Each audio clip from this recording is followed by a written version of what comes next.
Hello my friends, let's start with the most important updates. The crimes committed by Russians on the front lines show no signs of stopping. The shooting of Ukrainian prisoners of war near Robotyne is suspected to involve the Pskov Airborne Division.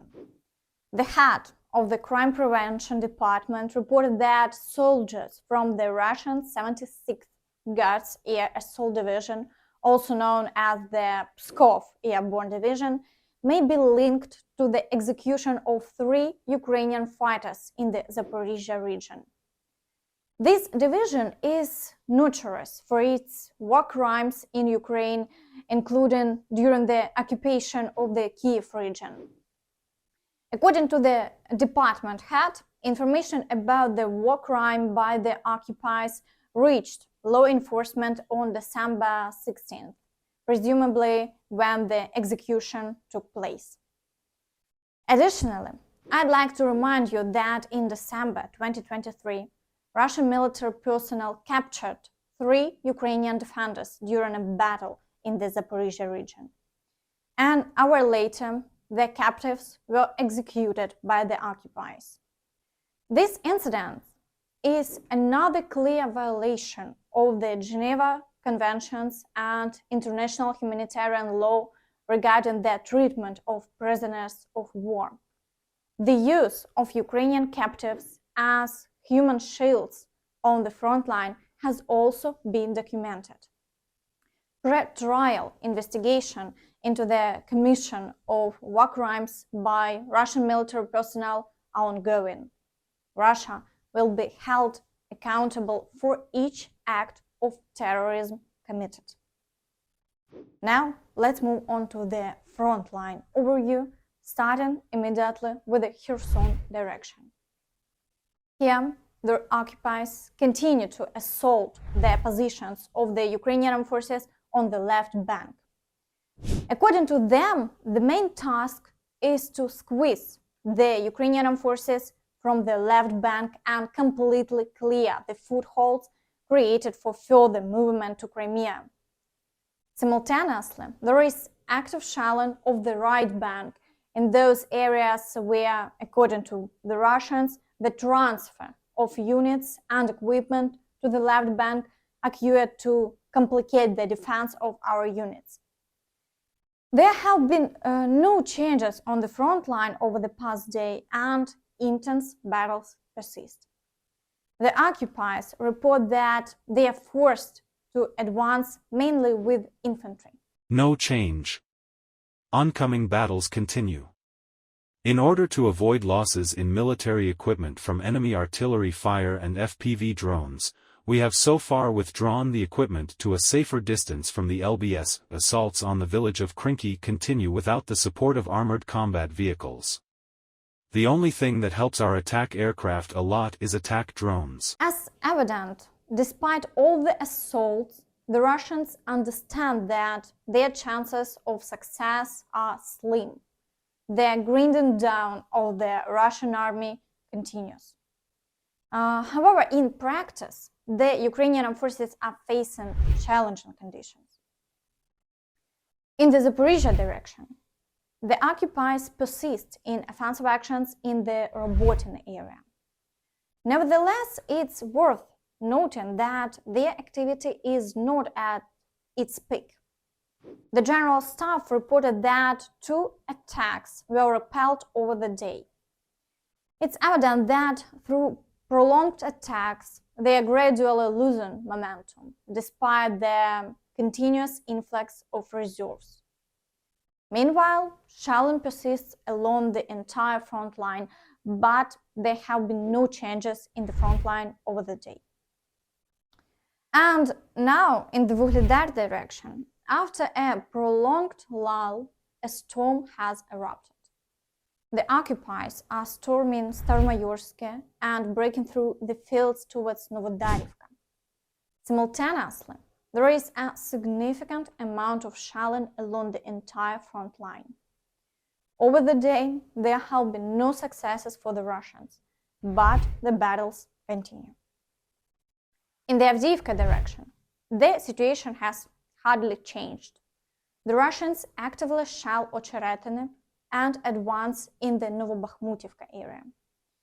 According to preliminary data, they have tactical successes towards the settlement of Ocheretyne.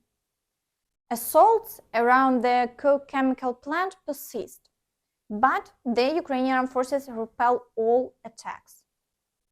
Battles also continue in the industrial zone, but attacks from the eastern side have ceased.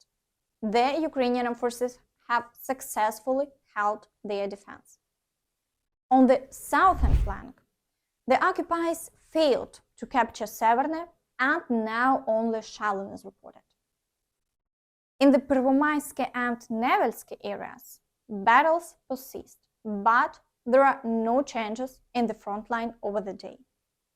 However, in the Marinka area, the situation is grim. The occupiers continue intensified assaults from two sides. From the outskirts of Marinka, they advance towards the outskirts of the village of Georgievka. Further south, in the fields, they attempt to expand the controlled territory to squeeze Ukrainian forces in the village of Vuhledar and storm it.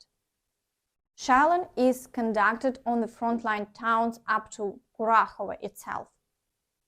In Novomikhailivka, battles and shelling also continue. The Russians haven't achieved any successes, and the front line remains unchanged over the day.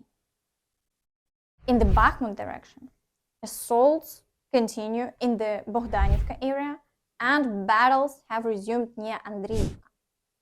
Shelling is reported along the entire front line, with the Ukrainian forces stating that the Russians have tactical successes. The specific location is not clarified at the moment, so we are waiting further updates. In the Siversk direction, the number of shelling has increased. However, there are no reports of new attacks, and the front line remains unchanged. So it appears that another artillery preparation is being conducted for future attacks. In the direction of Kremenna, all battles in the forest have ceased, and only shelling is ongoing. The Russians have failed to dislodge Ukrainian units from their positions, so the front line remains unchanged. However, the intensity of shelling in the area of the village of Terne has significantly increased. There is a possibility of a resumption of offensive actions in this sector of the front. In the direction of Svatove, everything remains unchanged. Only a small number of shelling is reported and no attacks are observed. In the Kupiansk direction, assaults on Sinkivka continue. As before, the Russians are advancing with the support of tanks and artillery. The Ukrainian forces successfully repelled their attacks, and there is already a significant amount of scrap metal around this village. However, near Ivanivske, all attacks have ceased.